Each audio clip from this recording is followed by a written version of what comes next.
एक बार फिर से आप सभी का वेलकम है मेरे एक्सेल दर्शन यूट्यूब चैनल पर।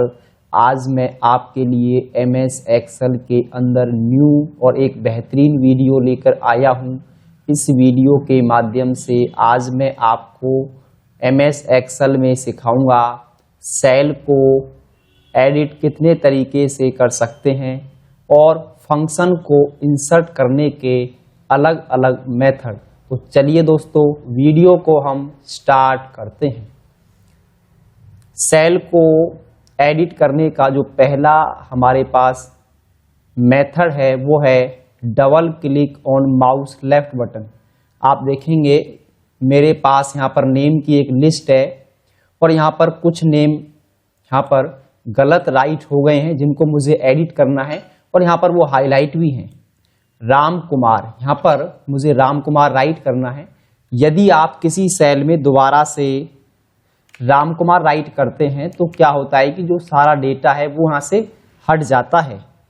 तो आप दोबारा से वापस आने के लिए कीबोर्ड से एस्केप बटन प्रेस करें। इसको एडिट मोड में लाने के लिए मैं माउस की लेफ्ट बटन को डबल क्लिक करूंगा और यहाँ पर मैं ए को यहाँ पे ऐड कर दूंगा। तो मेरा ये नेम यहाँ पे ठीक हो गया है। अब मैं यहाँ से इसके हाईलाइट कलर को नो कलर पे वाइट कलर कर देंगे तो हमारा जो कलर है यहाँ पर नाम हमने ठीक कर दिया है।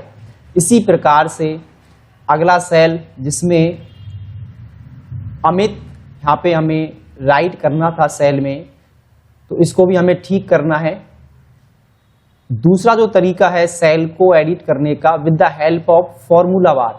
आप जिस सेल को एडिट करना चाहते हैं उस सेल को आप सेलेक्ट कर लें और फॉर्मूला बार आप ऊपर जाएं और फॉर्मूला बार पे जाने से जो आपका सेल है वो एडिट मोड में आ जाता है।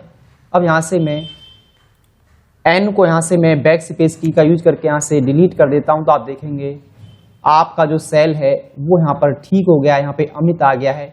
इस नाम को हमने ठीक कर दिया है। इसको भी मैं क्या करूँगा, इसे हम वाइट कर देंगे। उसके बाद अगला जो तीसरा सबसे आसान जो मेथड है वो है फंक्शन की F2।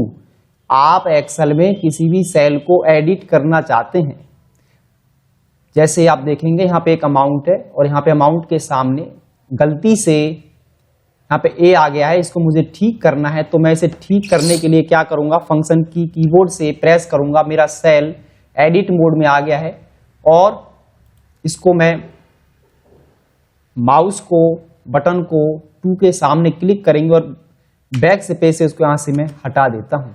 मैंने इसको भी ठीक कर दिया है। अब इसको भी मैं कलर को वाइट कर देता हूँ सेल का। उसके बाद देखिए अगला हमारे पास एक और सेल है जिसमें अमाउंट अभी यहाँ पे जो है वो टेक्स्ट फॉर्मेट में है। इसको भी हमें ठीक करना है। तो यहाँ पर मैं माउस की बटन को अब डबल क्लिक करूँगा और इसे मैं बैक स्पेस से इसको भी हटा देता हूँ। तो जितनी भी मिस्टेक थी मेरे डेटा के अंदर, मेरी फाइल के अंदर, वो सारी की सारी मिस्टेक मैंने यहाँ से ठीक कर दी हैं। तो आप सेल को एडिट करने के लिए एक्सेल के अंदर आप इन 3 मेथड को, 3 स्टेप को अपना सकते हो। एक्सेल में सेल को एडिट करने के 3 स्टेप होते हैं। इन 3 के अलावा कोई स्टेप नहीं है। तो आप इन 3 स्टेप को सेल को एडिट करने के लिए प्रयोग करें जो कि आपको हमेशा एक्सेल में काम आने वाले हैं। अब हम देखते हैं how many type insert function in Excel. आप एक्सेल सीट में फंक्शन इंसर्ट करने के हमारे पास 4 मेथड हैं। सबसे पहला जो तरीका है वो हम देखते हैं। फंक्शन होते हैं जैसे हम सम, मैक्सिमम, मिनिमम, काउंट, ये सारे फंक्शन हैं। मुझे यहाँ पे सम फंक्शन इंसर्ट कराना है। इसको मैं सेलेक्ट कर लूंगा रेंज को और इक्वल की हम प्रेस करेंगे सबसे पहले और SUM सम। तो देखिए यहाँ पर सम से रिलेटेड जितने भी फंक्शन है वो सारी की सारी ड्रॉप डाउन मुझे यहाँ पर लिस्ट उसकी शो हो गई है। अब इस फंक्शन को इंसर्ट कराने के लिए हम क्या करेंगे, double click on mouse left button. मैं इस पर माउस की लेफ्ट बटन को डबल क्लिक करूंगा और जिसका मुझे सम निकालना है उस रेंज को मैं सेलेक्ट कर लूंगा। जनवरी से मार्च तक का मुझे सम करना है और ब्रैकेट को हम करेंगे क्लोज और कंट्रोल एंटर में जैसे ही प्रेस करता हूं तो आप देखेंगे तीनों मंथ का यहाँ पे सम निकल के आ गया है। उसके बाद दूसरा जो तरीका हमारे पास है फिर से मैं इस रेंज को सिलेक्ट कर लेता हूं। मैनुअली टाइप एनी फंक्शन, आप इक्वल की प्रेस करेंगे, एसटीएम सम फंक्शन को इंसर्ट कराएंगे और शिफ्ट के साथ आप पैरेंथेसिस ब्रैकेट को ओपन करेंगे और यहां से इस रेंज को सिलेक्ट कर लेंगे और कीबोर्ड से मैं कंट्रोल एंटर जैसे ही प्रेस करता हूं तो मैं इस तरीके से भी फंक्शन को मैनुअली भी इंसर्ट कर सकता हूं। तीसरा जो स्टेप है और दुनिया का सबसे आसान जो मेथड हमारे पास है वो है press tab insert any function. आप किसी फंक्शन को इंसर्ट कराना चाहते हैं, मैं यहाँ पे सम फंक्शन को इंसर्ट करा देता हूं और मैं जैसे ही कीबोर्ड से आपको जो फंक्शन इंसर्ट कराना है आप उस पर एरो की से आएं और वहां पर टैब की कीबोर्ड से प्रेस कर दें तो आपका सम फंक्शन यहाँ पे इंसर्ट हो गया है।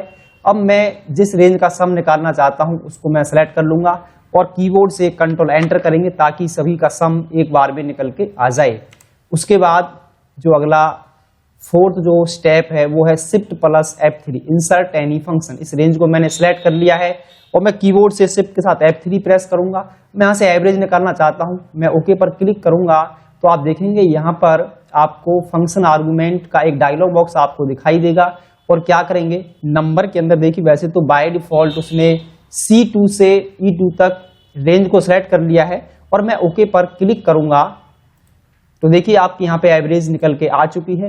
अब नीचे ड्रैग करेंगे माउस के बटन के द्वारा या आप इसके राइट कॉर्नर पर आएं और नीचे डबल क्लिक करें माउस की लेफ्ट बटन को तो आपका सभी का यहाँ पे एवरेज निकल के आ जाएगा। और डेसिमल पार्ट को यहाँ पे मैनेज करने के लिए आप नंबर ऑप्शन पे आएंगे और डेसिमल पार्ट को आप यहाँ से रिमूव कर देंगे। तो इस प्रकार से आप 4 तरीकों का प्रयोग करके कोई भी फंक्शन आप एक्सेल सीट में इंसर्ट करा सकते हैं और इसी प्रकार से 3 मेथड का प्रयोग करके आप एक्सेल में किसी भी सेल को आसानी से एडिट कर सकते हैं। Thanks for watching my YouTube channel.